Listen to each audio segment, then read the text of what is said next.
Assalamualaikum, and I wish a very good morning or afternoon to our beloved lecturer, Miss Nazwa. I am Nurul Alia Mashita, and my team will be presenting the determination of amino acid from gas chromatography in tofu.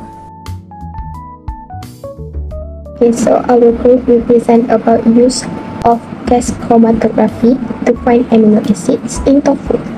Gas chromatography in food analysis. Gas chromatography was first commercially used 50 years ago. Since then, gas chromatography has been used to discover our nutritional needs, improve the quality of food, introduce new food, determine food composition, detect alteration, and protein quality. It is also enables complex organic substance to be separated and identified quickly and cheaply. Amino acid in tofu. Wastewater from tofu has been utilized as a source of protein that include different amino acids. Using derivatization techniques, gas chromatography can separate and measure amino acids, offering useful data for nutritional studies and food labeling. From the tofu wastewater, 20 amino acids were found.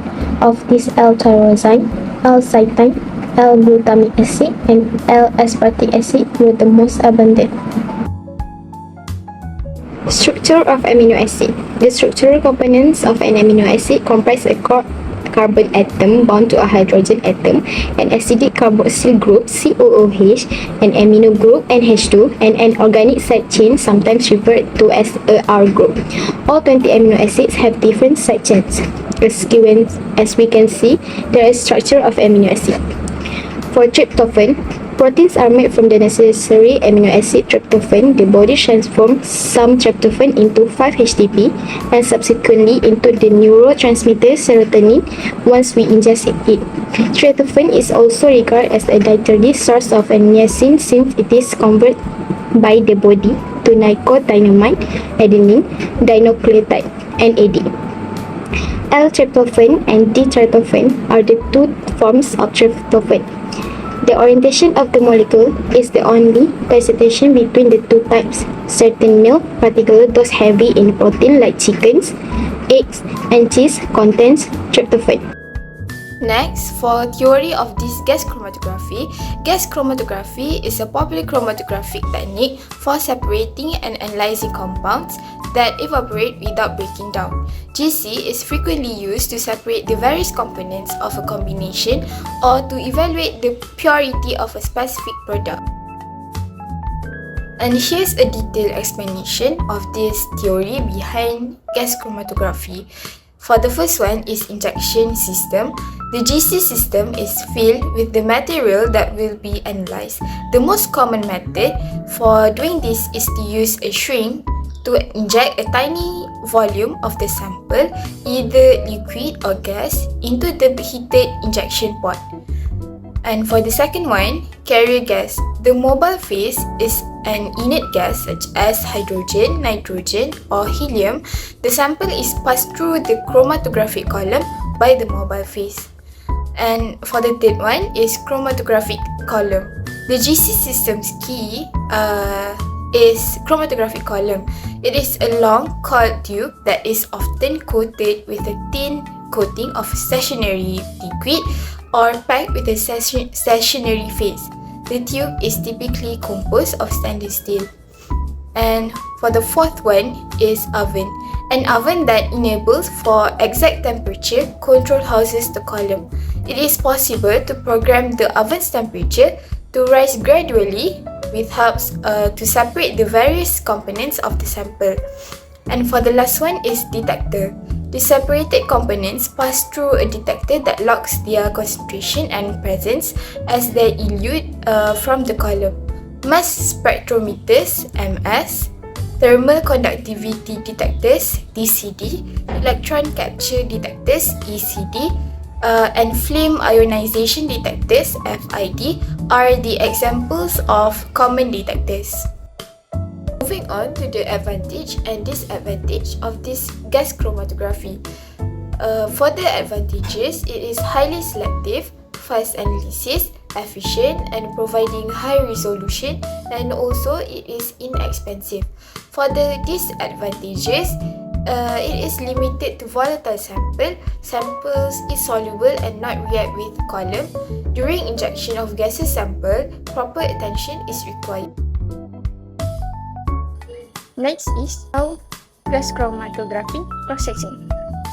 The first one is pyrolysis tube overheated 3 times to 850 degrees Celsius with pyrolyzer to remove any contaminants before use.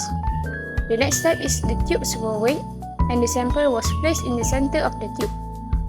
Next is to prepare the standard solution of the tryptophan were deposited from a shrink inside the tube.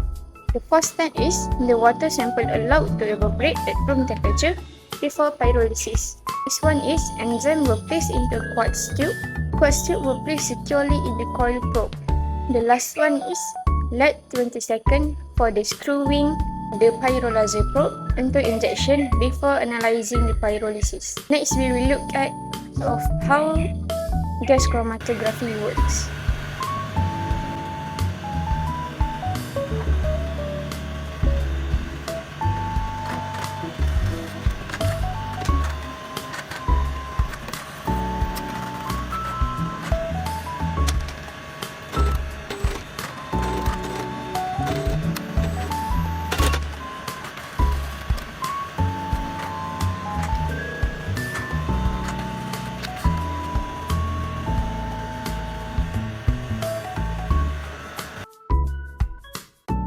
Data example that could be seen based on the experiment.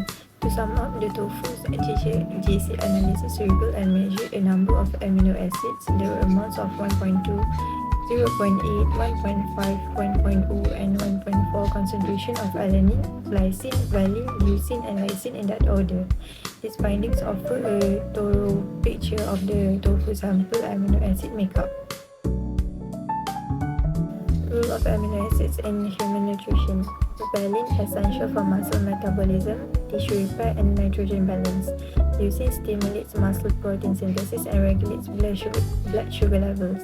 Lysine, essential for protein synthesis, enzyme production, hormone regulation, calcium absorption, and immune function. Alanine, involved in glucose metabolism and energy production. Lastly, glycine, essential for collagen production and central nervous system function.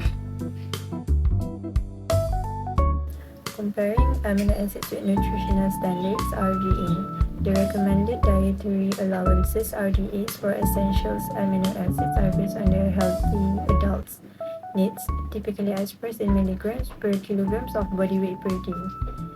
The RDA for leucine is 39. To calculate daily requirements, if I am 50 kg times with 39 would get 1950. So 1950 is the daily requirements of leucine per day.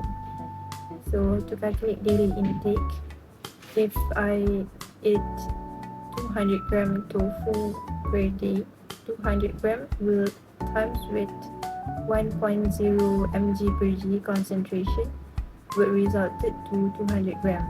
To calculate the percentage, daily intake per daily requirements minus with 100%. You will get 10.25%. So 10.25% is the percentage of leucine per day.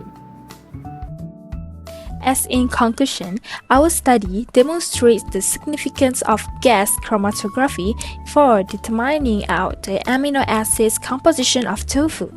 Gas chromatography proved out to be an excellent analytical instrument producing reliable and precise results. The method demonstrated the nutritional diversity of tofu by enabling us to precisely identify and measure a broad spectrum of essential and non-essential amino acids.